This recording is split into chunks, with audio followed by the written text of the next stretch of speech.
இங்க நடந்த எல்லா விஷயத்தையும் கலெக்டர் எடுத்து சொல்லிட்டு அவரு என் கோரிக்கை ஏத்துக்கிட்டார். எல்லாருக்கும் இந்த கடைகளை எல்லாம் அவங்க பேருக்க பட்டா போட்டு தரதா சொல்லிட்டேன். நீங்க பாஷா கட்டின அதே 250 ரூபாய அரசாங்கத்துக்கு கட்டு. 2 வருஷத்துல கடைகள்லாம் உங்களுக்கு சொந்தமாயிருக்கும்.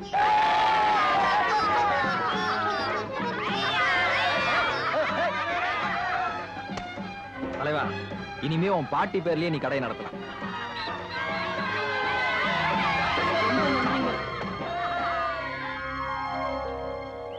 நினைத்தேன் வந்தாய் 100 வயது, கேட்டேன் தந்தாய் ஆசை மனதை. நான் தான் உங்க கூட்டல் பெருக்கல் வந்திருக்கேன். ஓ, என் கூட்டல் பெருக்கல். எஸ். ஓ, இப்ப நீ அந்த ரேஞ்சுக்கு போயிட்டியா? நம்ம 2 பேரும் சேர்ந்து பல திட்டங்கள் போடலாம்னு சொன்னியே, அந்த திட்டமெல்லாம் இப்ப நிறைவேற போகுது. ஊர்ல இருக்கிற எல்லா கவர்மெண்ட் கக்கூசும் உனக்கு தான் கான்ட்ராக்ட். போய் கழுவிக்கோ. ரொம்ப சந்தோஷங்க. ஓ அம்மா. அப்படியே எம்எல்ஏ கிட்ட சொல்லி என் புருஷனுக்கு ஒரு வேலை வாங்கி கொடுத்துருங்க. புருஷனா? யார் அவன்? நன்னாவா பேரா? வணக்கம். நீதான் இவளுக்கு புருஷனா? ஆமா தலைவா. தலைவாவா? ஏண்டி, என்ன தில்லு என்ன லொள்ளு இருந்தா இவனுக்கு நீ ஏங்கிட்டே வேலை கேப்ப? என்னடி ஆள் ஆளுக்கு வெறுப்பு ஏத்துறீங்க? இந்த பார், 1 1 1/4 சொல்றதுக்குள்ள இவனை இங்க இருந்து கூட்டிட்டு ஓடிரு. இல்ல உங்க 2 பேரையும் மலையில இருந்து உருட்டி விட்டுருவேன். 1 1/2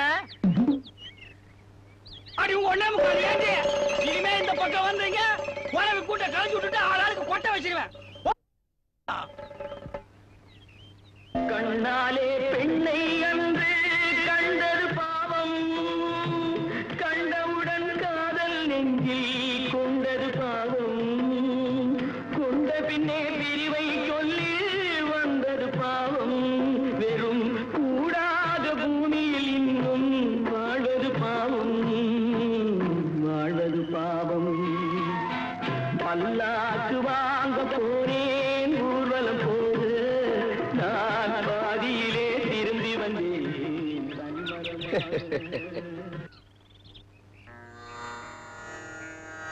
புருஷோத்தமா, நான் ஏன் உன்னை வருஷம் தெரியுமா?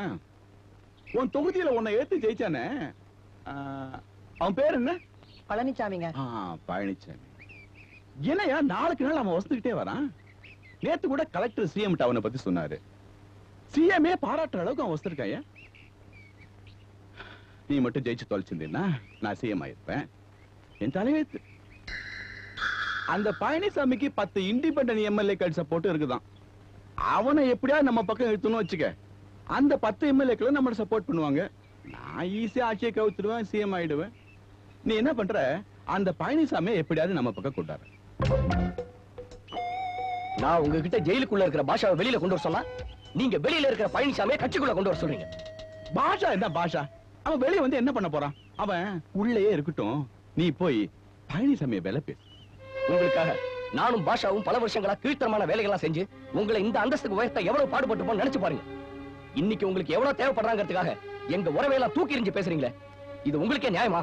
அட யாரு அவன்?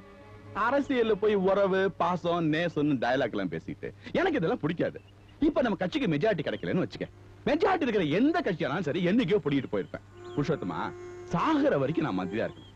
அதுக்கு எந்த கட்சி ஜெயிச்சு மந்திரி சபை அமைச்சாலும் சரி, அதுல நான் இருப்பேன். எந்த வியாபாரமானாலும் சரி, ஜெயிக்கிறவனுக்கு தான் மதிப்பு, தோக்குறவனுக்கு இல்ல. பேரு இருக்கிற வரைக்கும் பின்னாலேயே சுத்துவானுவோ.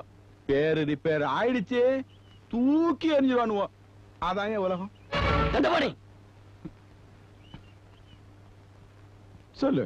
சாதாரண கட்டு மரத்துல மீன் பிடிச்சுக்கிட்டு இருந்த நீ ஒரு பெரிய கப்பலுக்கு ஓனர் ஆயிருக்கனா, அது என்ன மாதிரியும் பாஷா மாதிரி உள்ள ரவுடிகளாலதான்.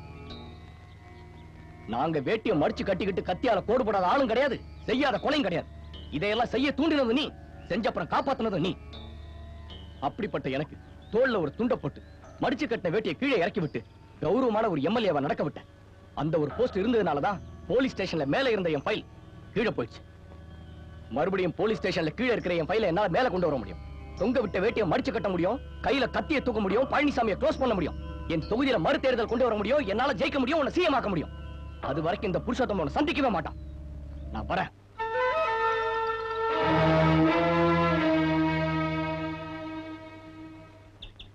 அவன் கிடைக்கிறான் பைத்தியக்காரன். அந்த பழனிசாமி பத்தி விசாரிக்க சொன்னேன், விசாரிச்சீங்களா? ஐயா பழனிசாமி வேற யாரும் இல்ல, உங்க மகன் காப்பி அடிச்சு பிடிச்சாரு ஒரு வாத்தியார்.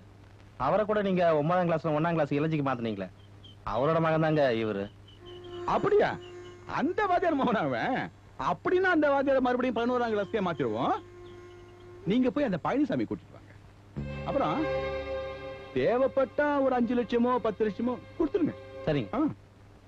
மாப்பிள, மினிஸ்டர் தண்டபாணியோட பிஏவா உங்ககிட்ட ஏதோ பேசணும்னு வந்திருக்காரு. வணக்கம். வாங்க. எம்எல்ஏவா இருக்கீங்க, பேண்ட் ஷர்ட் என்ன எம்எல்ஏ ஆப் ட்ரெஸ் நிப்பாரா? அது இல்லைங்க, சட்டத்துல எம்எல்ஏ ஃபுல் பேண்ட் எல்லாம் போடக்கூடாதுன்னு எழுதி இருக்கா? இதெல்லாம் எங்க சொந்த காசுல தைச்சது. இல்ல நம்ம பண்பாடு தமிழ். சும்மா தமிழ் வாழ்கன்னு பணாத்தாதீங்க. தமிழன் வாழ்கன்னு சொல்லுங்க. தமிழன் வாழ்ந்தா தமிழ் தன்னை போல வாழ்ந்துரு.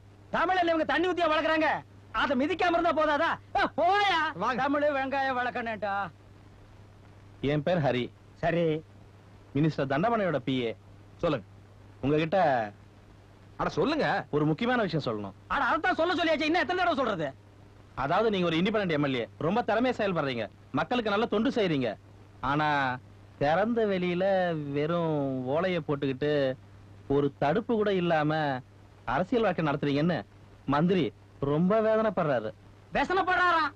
உங்களை சுத்தி 4 சுவரை கட்டி நல்ல பாதுகாப்பு கொடுக்கணும்னு அமைச்சர் ஆசைப்படுறாரு. உங்க மந்திரி என்ன கொத்தனாரா? நீங்க சுதந்திரமா செயல்படுறதை விட ஐயாவோட கட்சியில சேர்ந்துட்டா நல்லா இருக்கும். கட்சிக்கு நல்லா தான் இருக்கும், ஆனா எங்களுக்கு கன்றாவியா இருக்கும். அது சரி, இவர் உங்க கட்சியில சேர்ந்துட்டா என்ன கொடுப்பீங்க? நீங்க மட்டும் அவர் கட்சியில சேர்ந்துட்டா எங்க மந்திரி உங்க அப்பாவை 1ஆம் கிளாஸ்ல இருந்து 11ஆம் கிளாஸுக்கு மாத்திடுவாரு. அப்படின்னா 9ஆம் கிளாஸ்ல இருந்த உங்க அப்பாவை 1ஆம் கிளாஸுக்கு மாத்துறது எங்க மந்திரி தானே. மாப்ள, உங்க அப்பாவை இந்த ஊருக்கு மாத்தி உங்களை எம்எல்ஏ வாக்குன மந்திரியை நீங்க சந்திக்க போறீங்க. சரியான சந்திப்பு. உங்க அப்பாக்கு ப்ரமோஷன் மட்டும் இல்ல, மந்திரி இதை உங்ககிட்ட கொடுக்க சொன்னாரு. இதுல 5 லட்சம் ரூபாய் பணம் இருக்கு. சார், நாளை காலையில ஒரு 10 மணிக்கெல்லாம் உங்க மந்திரி ரெடியா இருக்கு சொல்லுங்க. அதுக்குள்ள அவர் ஜாதகத்தை ஒரு புரட்டிட்டேன்.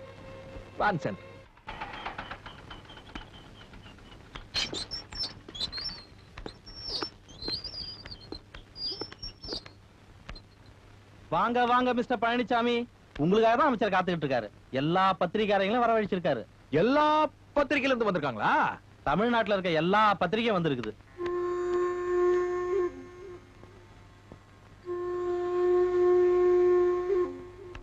ஓஹோ, பத்திரிகை நண்பர்களுக்கெல்லாம் வணக்கம். வணக்கம். நான் தான் பழனிசாமி, இண்டிபெண்டன்ட் எம்எல்ஏ. உங்களுக்கு எல்லாம் ஒரு சந்தோஷமான செய்தி சொல்ல போறேன். நம்ம பழனிசாமி எம்எல்ஏ என் கட்சியில சேர போறாரு.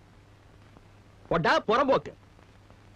நான் உன்னோட கட்சியில சேர்ந்து இருக்கட்டும், அதுக்கு முன்னால உன்னோட வண்டவாளத்தை எடுத்து கொஞ்சம் வெளியே விடட்டுமா? அதனமோ தெரியல, நீ செஞ்ச பாவமோ இல்ல நான் செஞ்ச புண்ணியமோ உன்ன டாரு டாரா கிழிக்கலான்னு வந்திருக்கிறப்போ வசம்மா பத்திரிகைக்காரங்களை கூப்பிட்டு உட்கார வச்சிருக்க பாரு. சூப்பர்மா.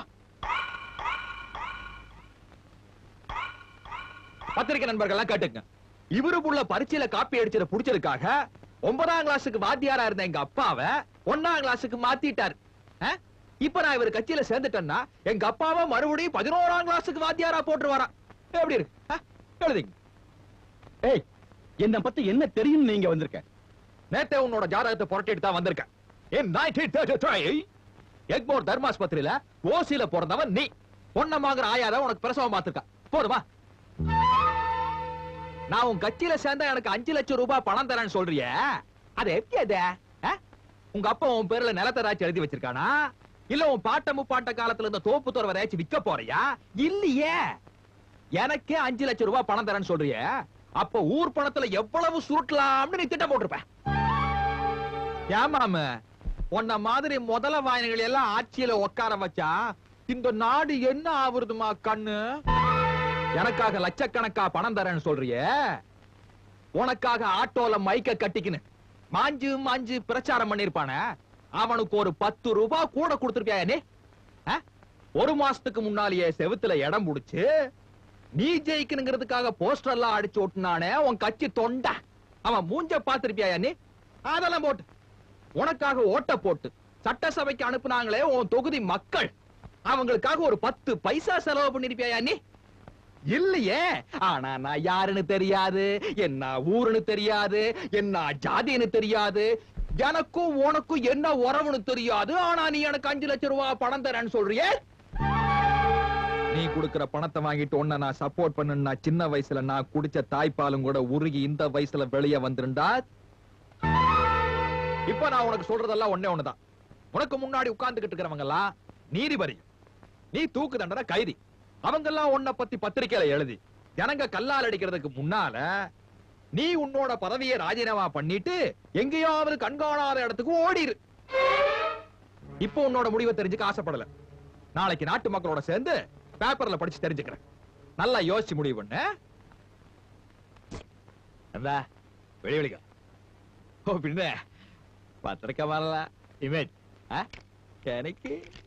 எனக்கு ப்ராப்ளம் ஒண்ணு இல்ல.